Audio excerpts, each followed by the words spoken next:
Here are some short horror recommendations.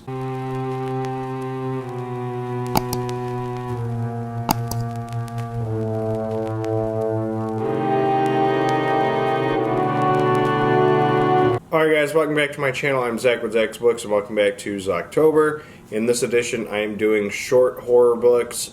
Basically what this is, it's going to be horror books that are under 300 pages. We had intentions of doing like short stories and stuff like that, but I think we're putting that on hold. Might be a later video. I don't know. It's still kind of in the works.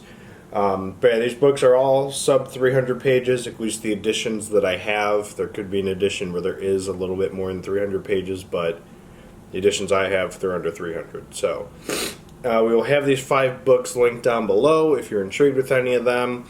And also down below we've got the podcast, we've got Instagram, Danielle's channel, Pango Books, Goodreads, all that fun stuff down below. So check it out, and don't forget to like, comment, subscribe, and let's get into the list. Alright, the first one up is Rosemarys Baby by Ira Levin. So this book is a classic horror book. It is a very nostalgic kind of book. If you don't know what this book is, basically this woman named Rosemary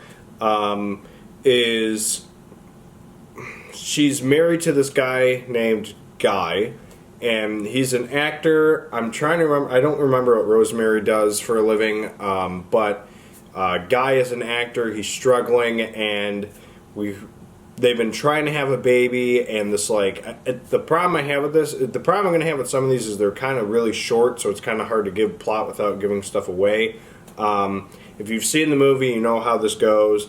If you've read this book, obviously you know how it goes. If you have not read this book, it's got major plot twists. It's like, this is like a big thing, I think, with movie aspects. It was really big.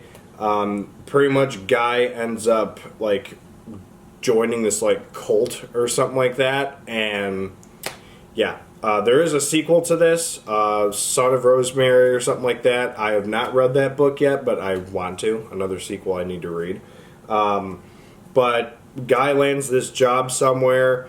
He joins this cult, and yeah, cannot say much more than that. It turns out to be a big plot twist, and it's pretty creepy. So, but yeah, the one scene where all this stuff happens when she's trying to get pregnant is like weird. But otherwise, it's a really good book. I really enjoyed it. I think I gave it 5 stars. Could have been 4. Yeah, Rosemary's Baby, Ira Levin. Next up is my Stephen King pick, and Danielle and I actually did this as a buddy read for the month, and that is Carrie by Stephen King. So I reread this book this month. Danielle finally read her first Stephen King book. We did a podcast episode on it. It was the one this past Monday. Check it out. We'll have it linked down below. If you're on my channel, I'm presuming you know what Carrie is about. But if you are new here, Carrie is Stephen King's first published novel. And basically what this is about this girl in high school. She's under, strict rules from her very, very religious mother, and like, it starts off, she gets her period, she does not know what that is because her mother never taught it to her, so she thinks she's just bleeding out. She gets really bullied at school, and she's got telekinesis. She's got a really good ability to have, and pretty much what happens is it's not like super strong when she's younger.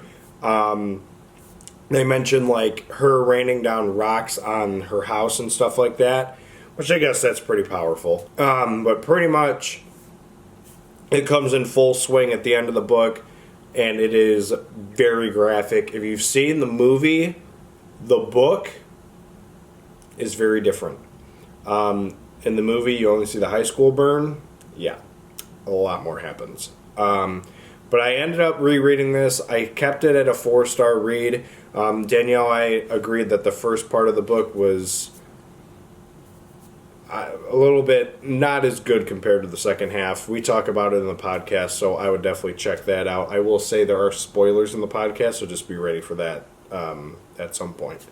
But yes, I will definitely recommend this book. It is a very good read, and it's a good place to start with Stephen King, honestly. There you have Carrie by Stephen King. Alright, next up is one that actually a few people commented on in a previous video saying, oh, have you read this book? And here it is. I have read this book. 12 Nights at Rotterdam House by J.W. Acker. So, I have read this. This book was very good. I think I gave it 5 stars. This book is about a man named Felix. He's a writer, and he writes at like creepy destinations. And there's this house. I'm trying to remember. Well, Rotterdam House, duh. Rotterdam Mansion is what it's called. And basically, what he is doing is he goes around in these places. He writes books based off of places like this. Thomas is his friend, and he invites him over to come to the house, and basically shit hits the fan. It is not good. The twists in this book are phenomenal. It starts off a very strong horror story, and then it just turns into this psychological roller coaster ride of like anarchy for Felix. Like the ending, big plot twist, and like it's such a good book. I absolutely love this book. I mean, there's not much else to say. This is just such a good book.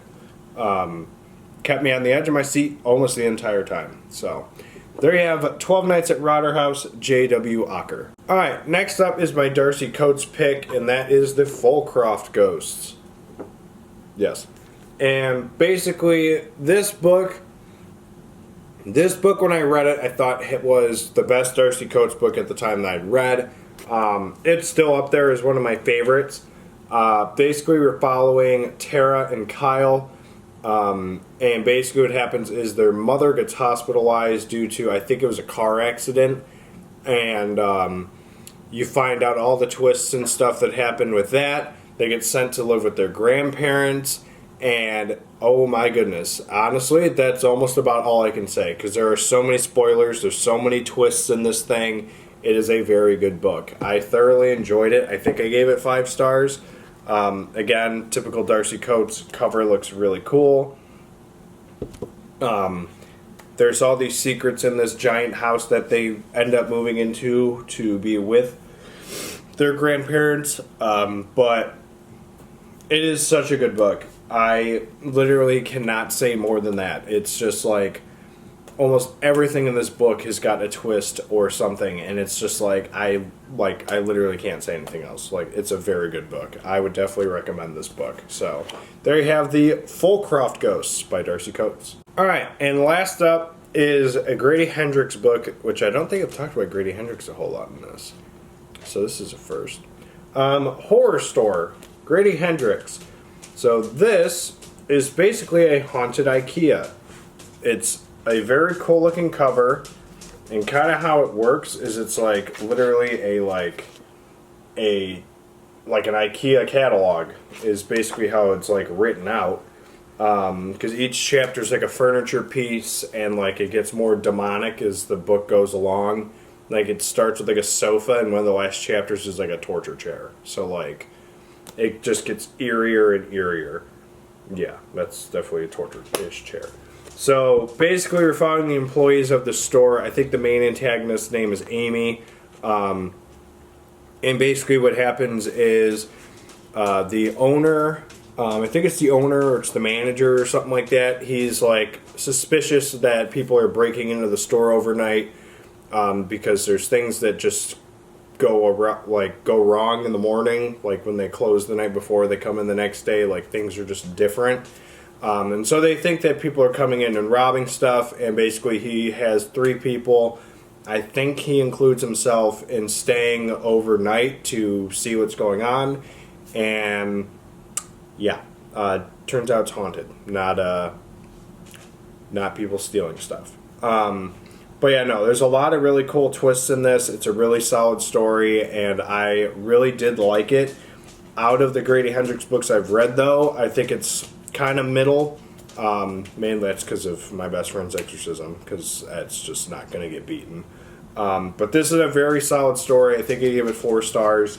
But one I would definitely recommend. Haunted Ikea is basically what it is. I think the store's called the Orsk. Yeah, Orsk. But yeah, there you have Horror Store by Grady Hendrix. Alright, so there you have 5 horror stories under 300 pages. I don't want to call them short story, but short horror reads, I'll say. Again, we'll have all 5 of them linked down below if you're intrigued with any of them. Also down below, again, don't forget to check out the podcast, Danielle's channel, Instagrams. Obviously, you're on my channel.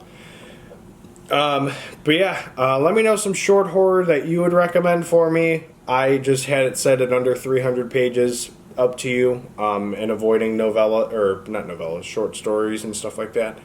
Otherwise, don't forget to like, comment, subscribe, and we'll see you in tomorrow's episode of Zocktober. Later.